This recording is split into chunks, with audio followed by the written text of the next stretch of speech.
The outlook for peace negotiation with the FARC guerrillas is the most positive it's been for a long time. Negotiations began November 2012 back in Cuba on a 5-point agenda. Now these are the first talks that have taken place for over a decade since the failed process in 1999 to 2002. We've already had preliminary agreements on the first two issues. That's land reform and political participation for the FARC. They're currently talking about the issue of drug trafficking, and then we move on to victim reparation and the issue of demobilization and disarmament. So we really have made some very positive progress. The key thing, I think, will be the 25th of May elections, presidential elections, when President Juan Manuel Santos is standing again for a second term. He's made the peace process the central tenet of his bid.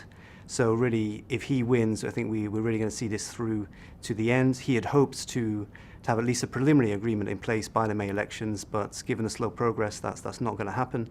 However, we do think that should he be re-elected by the end of 2014, early 2015, we could be looking at a draft agreement being sent to referendum in Colombia. Now, there's a number of really major obstacles remaining. Former President Alvaro Uribe has just won a seat in the Senate. He's a very strong opponent to the peace process.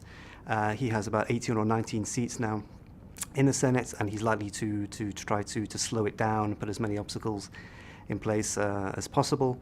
The attitude of the military is also important. They've gone along with this so far, but many of them are not happy that the FARC are seen to being rewarded with this process. So while we don't expect any sort of outright mutiny, of course not, the Colombian armed forces are very professional, this will be a danger that their continued support cannot be taken for granted. Another key issue is obviously the smaller rebel group, the ELN, the National Liberation Army. They're not currently part of the process. They've stepped up their attacks recently in order to push for a place at the table. However, we think that it's very unlikely that the government will invite them to join the table. Having both of them there at the same time would just be too complicated. So we do think that they will eventually get their own process. However, in the meantime, they're going to continue kidnapping and attacking pipelines in order to remind the government they're there. But we don't see any progress on this really until the FARC process has been very well advanced. The terrorism outlook in Colombia is very closely tied to the peace process in the next year. We expect the FARC guerrilla group to launch occasional offensives lasting 5 or 6 weeks each, but really focusing on the softer targets like oil pipelines, electricity distribution towers, and the railway carrying coal up to the Caribbean coast, just to remind the government that they're a force to be reckoned with. If the talks collapse, we can expect at least increased intent to launch urban bombings in Bogotá and some of the strongholds, places like Pasto and Tumaco down in the southwest, focusing on government and security force buildings. Also in parallel, we also have the ELN guerrilla group, the smaller group, which is vying for its own negotiations. Likewise, they'll probably go after the softer targets like oil pipelines, but they, unlike the FARC, have not given up on kidnapping, so we can expect oil and mining workers to be at risk from that.